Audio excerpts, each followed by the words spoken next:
Sejam muito bem-vindos ao canal Momentos de Autoconhecimento e Sabedoria. Inscreva-se no nosso canal e ativa todas as notificações para não perder nenhum capítulo deste livro. Capítulo 6. Descobrindo Wendell. Talvez você deva conversar com alguém, Jane sugere, 2 semanas após o rompimento. Ela acabou de me ligar no tratamento para ver como eu estava. Você precisa descobrir um lugar onde não se comporte como uma terapeuta, acrescenta. Precisa ir aonde você possa desmoronar totalmente. Olho-me no espelho pendurado ao lado da porta da minha sala, que uso para ter certeza de não estar com batom nos dentes, quando estou prestes a buscar um paciente na sala de espera depois de um rápido lanchinho entre as consultas. Pareço normal, mas me sinto confusa e desorientada. Não tenho problema com os pacientes. Atendê-los é um alívio. 50 minutos inteirinhos de descanso da minha própria vida. Mas fora das sessões, estou pirando. Na verdade, com o passar dos dias, sinto-me pior, não melhor. Não consigo dormir, não consigo me concentrar. Desde o rompimento, esqueci meu cartão de crédito na loja de departamentos. Saí do posto de gasolina com a tampa do tanque pendurada e caí de um degrau da minha garagem, machucando meu joelho. Meu peito dói como se meu coração tivesse sido esmagado, apesar de eu saber que não foi, porque quando muito ele está trabalhando com mais força, batendo rapidamente o tempo todo, sinal de ansiedade. Estou obcecada com o estado mental do namorado, que eu imagino que esteja calmo e sem conflitos, enquanto eu me deito no chão do meu quarto à noite e sinto sua falta. Depois, fico obcecada quanto a se, de fato, sinto falta dele. Será que eu conhecia realmente? Sinto falta dele ou sinto falta da ideia que construí dele? Então, quando Jane diz que eu deveria procurar um terapeuta, sei que ela tem razão. Preciso de alguém que me ajude a atravessar essa crise. Mas quem?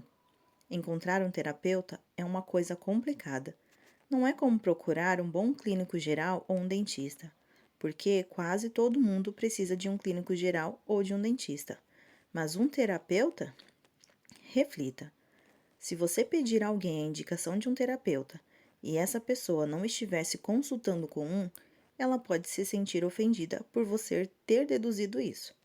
Da mesma maneira, se você pedir a indicação de um terapeuta a alguém e essa pessoa estiver fazendo terapia, ela pode ficar incomodada de que isso fosse tão evidente para você. Com tanta gente que ela conhece, essa pessoa poderia pensar: por que ela pensou em perguntar para mim? Quando você pergunta, corre o risco de essa pessoa questionar por que você quer ir a um terapeuta. Qual é o problema? Ela pode dizer: é o seu casamento? Você está deprimida? Mesmo que as pessoas não perguntem isso em voz alta, todas as vezes que te virem, podem ficar especulando em silêncio. Qual é o problema? É o seu casamento? Você está deprimida? Se sua amiga lhe passar o nome do terapeuta dela, poderia haver pesos e contrapesos para o que você diz na sala de terapia. Se, por exemplo, sua amiga conta para esse terapeuta um incidente não muito lisonjeiro que te envolva e você der uma versão diferente desse mesmo incidente ou omiti-lo totalmente, o terapeuta verá de uma maneira que você não escolheu exibir. Mas você não saberá o que ele sabe a seu respeito, porque o terapeuta não pode mencionar nada do que é dito na sessão de outra pessoa. Apesar dessas ressalvas, o boca a boca é geralmente uma maneira eficiente de encontrar um terapeuta. Seja como for, é possível que você tenha que conhecer alguns antes de encontrar o que lhe seja adequado. Isso acontece porque ter uma boa empatia com seu terapeuta tem uma importância que não acontece com os outros médicos. Como disse, um terapeuta não é como escolher um bom cardiologista que te vê talvez 2 vezes por ano e nunca terá conhecimento da sua imensa insegurança. Vários estudos demonstram que o fator mais importante no sucesso do seu tratamento é seu relacionamento com o terapeuta, sua experiência de se sentir percebida, e isso tem mais importância do que a formação do profissional, o tipo de terapia que ele faz ou o tipo de problema que você tem. Mas tenho limitações peculiares para descobrir um terapeuta. Para evitar uma transgressão ética conhecida como relação dual, Não posso tratar ou receber tratamento de qualquer pessoa do meu círculo social. O pai de uma criança da classe do meu filho, a irmã de algum colega de trabalho, a mãe de uma amiga ou um vizinho. A relação numa sala de terapia precisa se dar por si só, distinta e à parte. Essas regras não valem para outros profissionais de saúde. Você pode jogar tênis ou participar de um clube de livro com seu cirurgião, sua dermatologista ou seu quiroprático, mas não com seu terapeuta. Isso limita drasticamente minhas opções. Simpatizo ou me relaciono com inúmeros terapeutas da cidade, encaminho os pacientes para eles, vamos à conferência juntos. Além disso, meus amigos terapeutas, como Jane, conhecem vários dos mesmos terapeutas que eu. Mesmo se Jane me indicasse um colega que eu não conheça, haveria algo de constrangedor no fato de ela ter um relacionamento com ele. É muita proximidade. Quanto a perguntar aos meus colegas? Bom, eis a questão. Não quero que eles saibam que tenho urgência em recorrer a uma terapia. E eles poderiam hesitar, conscientemente ou não, em me indicar? Assim, embora eu esteja cercada por terapeutas, meu dilema invoca aquela frase de Coleridge: água, água por toda parte, nenhuma gota para beber. Mas ao final do dia, tenho uma ideia. Minha colega Caroline não está no meu conjunto, nem mesmo no meu prédio. Não é uma amiga, embora tenhamos um relacionamento profissional próximo. Às vezes compartilhamos casos, eu atendo um casal e ela atende um dos membros desse casal individualmente, ou vice-versa. Eu confiaria em qualquer indicação que ela desse. Ligo para seu celular às 10 em ponto e ela atende. Ei, como você está? Ela pergunta. Digo que estou ótima, formidável, respondo com entusiasmo. Não menciono o fato de mal conseguir dormir ou comer, e me sinto como se pudesse desmaiar. Pergunto como ela está, depois vou direto ao assunto. Preciso de uma indicação para um amigo, digo. Explico rapidamente que esse amigo está procurando especificamente um terapeuta homem para impedir que Caroline cisme com o fato de eu não encaminhar para ela. Pelo telefone, quase posso escutar as engrenagens girando em sua cabeça. Quase 3/4 dos profissionais que praticam terapia, em vez de pesquisa, testes psicológicos ou gerenciamento de medicamentos, são mulheres, então é preciso pensar um pouco para descobrir um homem. Acrescento que o único terapeuta no meu conjunto de salas, que acontece de ser um dos mais talentosos terapeutas que conheço, não dará certo para esse amigo, porque esse amigo não se sente confortável fazendo terapia no meu consultório, onde compartilhamos uma sala de espera. Diz Caroline, deixe-me pensar. Como é esse amigo que quer a indicação? Ah, está na faixa dos 40, digo. Altamente funcional. Altamente funcional é um código terapêutico para um bom paciente, o tipo com quem a maioria dos terapeutas gostam de trabalhar, geralmente para compensar aqueles com quem também queremos trabalhar, mas que não são tão altamente funcionais. Os pacientes altamente funcionais são aqueles que conseguem estabelecer relações, administram responsabilidades de adultos e têm capacidade para uma autorreflexão. São do tipo que não telefona diariamente com emergências entre as sessões. Estudos demonstram e o senso comum reafirma que a maioria dos terapeutas preferem trabalhar com pacientes verbais, motivados, abertos e responsáveis, que são os que progridem com mais rapidez. Incluo o detalhe altamente funcional para Caroline, porque isso amplia o escopo de terapeutas que poderiam se interessar pelo caso. E bem, considero-me relativamente de alto nível funcional. Pelo menos me considerava até recentemente. Acho que ele se sentiria mais confortável com um terapeuta homem que também fosse casado e com filhos, continuou. Também acrescento isso por um motivo. Sei que essa não é uma suposição justa, mas temo que um terapeuta poderia estar predisposta a sentir empatia por mim pós-rompimento, e que um terapeuta homem que não fosse casado, nem fosse pai, não entenderia as nuances da variável criança da situação.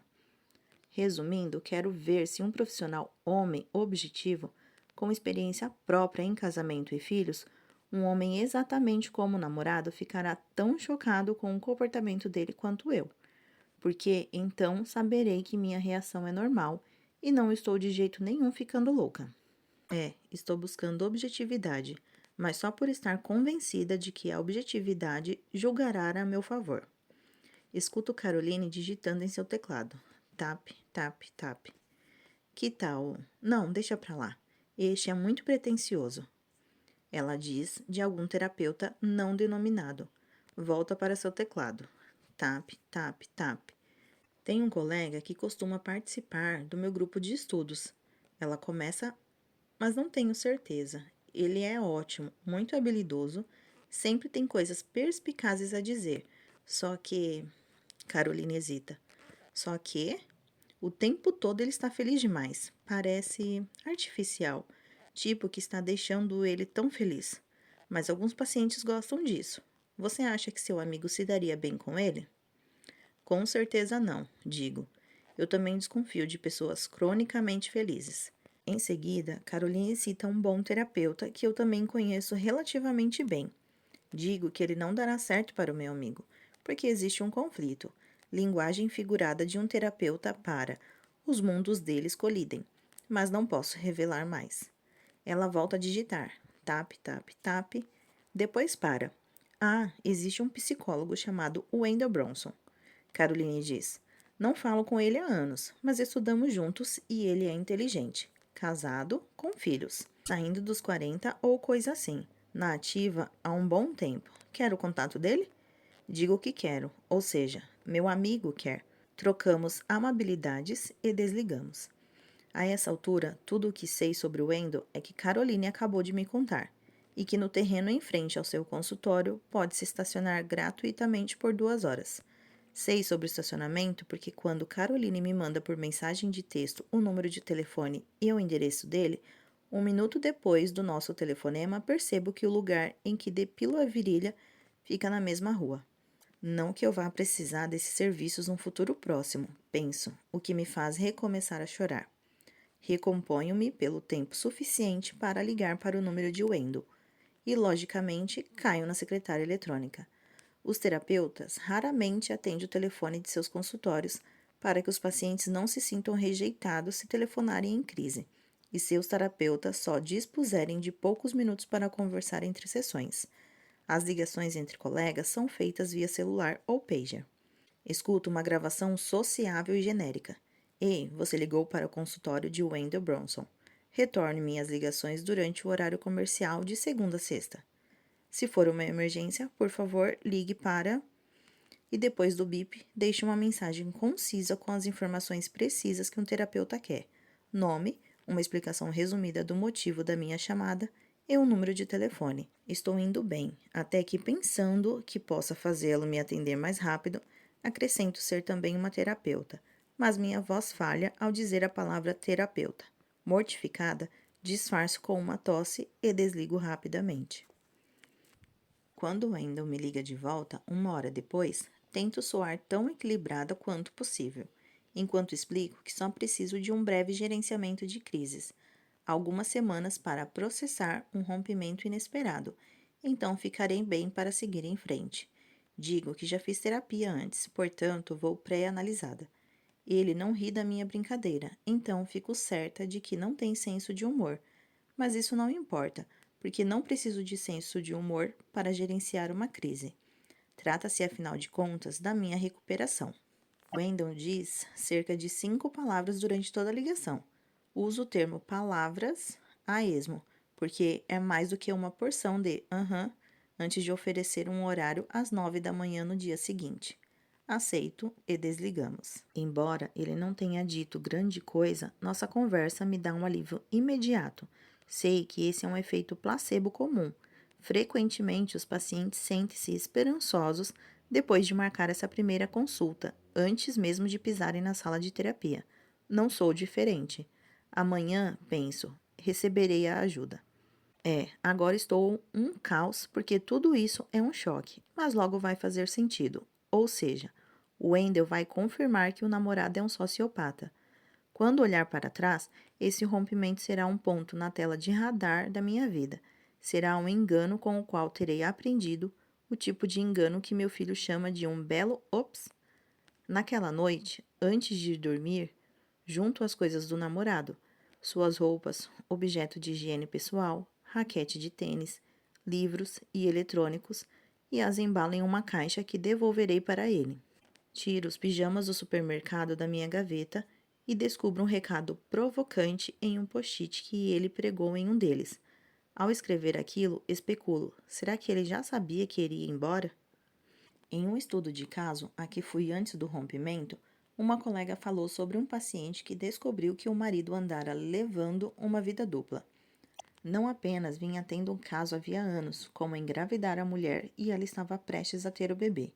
Quando a esposa descobriu tudo isso, será que algum dia ele lhe contaria? Já não sabia o que pensar da vida dela com ele. Suas lembranças eram verdadeiras? Por exemplo, as férias românticas.